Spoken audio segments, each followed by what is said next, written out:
Hey guys, Tom here, and today I'm going to discuss how to invest in laundromats out of state and why I own all of mine long distance. And by long distance, I mean really far away. My laundromats are just over 2,100 miles from where I'm living at the moment, and I'm going to show you how I did it in today's video. Please like this video and subscribe as I release videos on this topic weekly, and you can be one of the first to get notified when those come out. You can also follow me on Instagram where I post almost daily about laundromat and investing tips. So I'm currently living in San Diego, where many laundromats can cost anywhere from $350,000 to $700,000 depending on where it's located and how much revenue it's making.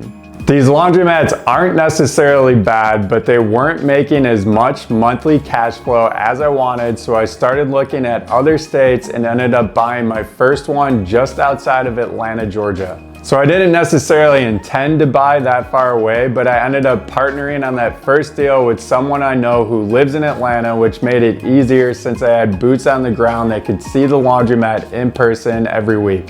So let's dive in and discuss the necessary steps to take in order to invest out of state successfully. So the first and most important step is to pick a market. I picked my markets by using a certain set of criteria, which are location. I look for areas with high population density and a large number of renters, as these groups often use laundromats the most and will be a big source of foot traffic and revenue. The other thing I look at is competition. I also look for areas that aren't saturated with laundromats because I don't want to compete with multiple other laundromats if they're only a few blocks away. Too many laundromats in one area can reduce my customer base and overall revenue.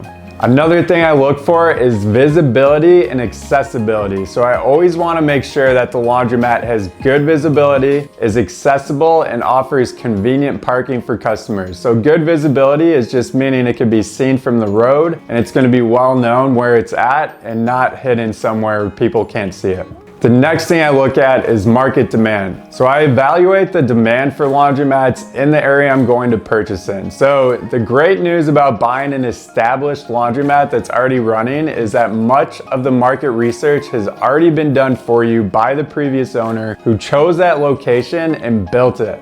So they did a bunch of the work already for you, but that could have been decades or even longer before. So I'm going to look at a site like citydata.com and check demographic reports there to make sure that the market shows strong numbers for the laundromat to thrive, and make sure those customer demographics are exactly what I'm looking for before I purchase.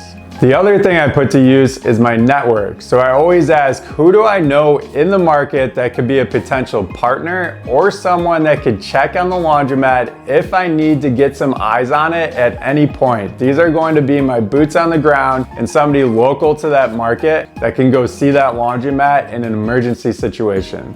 So it's important to look at all the items above, but it's also important not to overthink where you're going to buy a laundromat by getting analysis paralysis. I see way too many investors do this. So do your research, make sure you take all the important steps, but don't get analysis paralysis and scare yourself out of moving forward.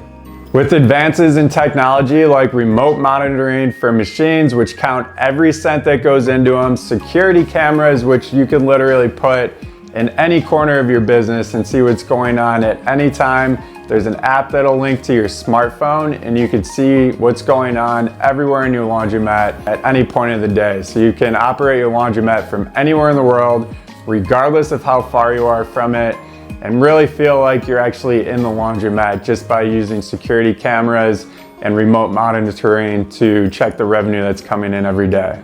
So this brings me to my next point, which is how I find my laundromats. So I've actually purchased all three of my laundromats by reaching out directly to the owners who operate them, known as direct to seller marketing. So I like to send personalized letters each month until I get a response from someone. If that doesn't work, I often call the laundromat and ask to speak with the owner directly. So more often than not, the owner will call once they get a few letters from me, and I always recommend my subscribers and students take the same approach It works really well, and those letters often get me leads for years after I sent them. Sometimes somebody will get them, they'll put them in their desk, and they'll basically hang on to them for a couple months or longer before they ever reach out to me. So another approach to take is by reaching out directly through the Laundromat website or sending them a message on Facebook and getting in contact with someone that way. The best thing someone could do who's looking to buy a laundromat and trying to reach the owner is reach out to them basically in every possible way until you get a hold of the owner so you can have a conversation with them.